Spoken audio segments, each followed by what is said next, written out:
mycathasdiabetes.com.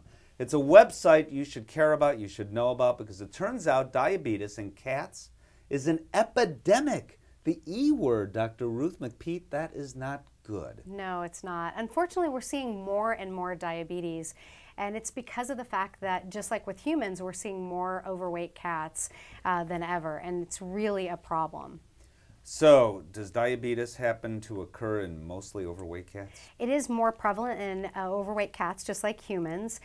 Obesity predisposes cats and humans and dogs to diabetes. And so it's really a reason that people need to make sure they're keeping their cats in good shape and that they're not letting their cats get overweight.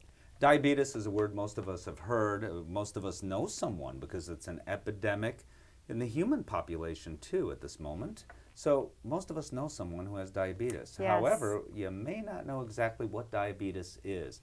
In cats and people, is it the same?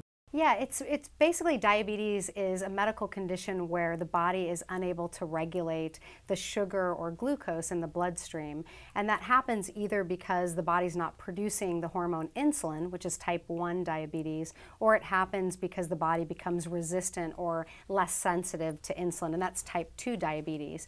And obesity actually predisposes, again, people and cats to type 2 diabetes, which is the more prevalent kind in the United States.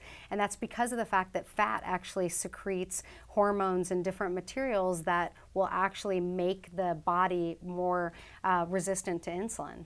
My cat has diabetes. How do you know? Are there symptoms? Yes, there are 5 really classic symptoms that most people know to look for, and that's increased thirst, increased urination, weight loss, an increased appetite, and lethargy.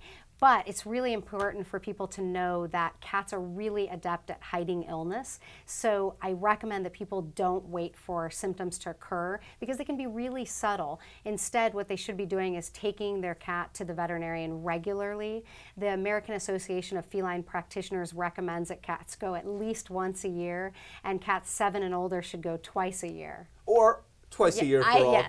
I agree. You and I agree. They should, the more veterinary exams, the better, because we're able to pick up diseases earlier. We have screening tests. We can do a better physical. We can check to see if they're overweight and have predisposing or risk factors for diabetes. If they're not moving in the direction of being overweight, less likely to have diabetes or a whole host of other problems, for one thing. Also, it's not only cats that are 7 years or older that have diabetes. Yes. It can happen, and increasingly so, in cats that are under the age of 7 years old. Now, the cat is diagnosed with diabetes.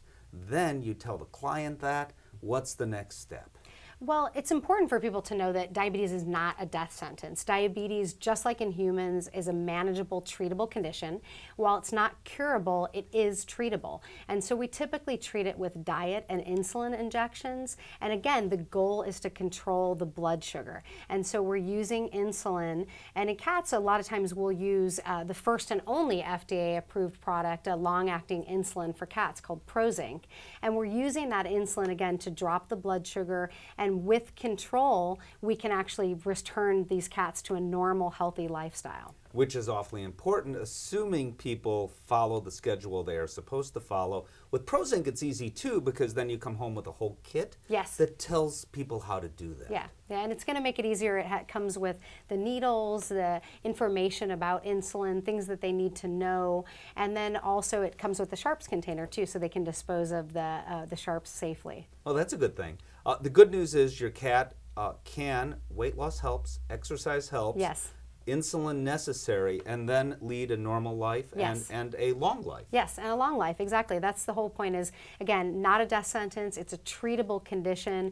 It's something that you're going to work with your veterinarian to manage, getting them on insulin, getting them on a diet to reduce their weight, getting their exercise, plan and gear is something that's really going to help get these guys going and avoid any complications or death from diabetes. Knowledge is a good thing. You can learn more at mycathasdiabetes.com. I'm Steve Dale.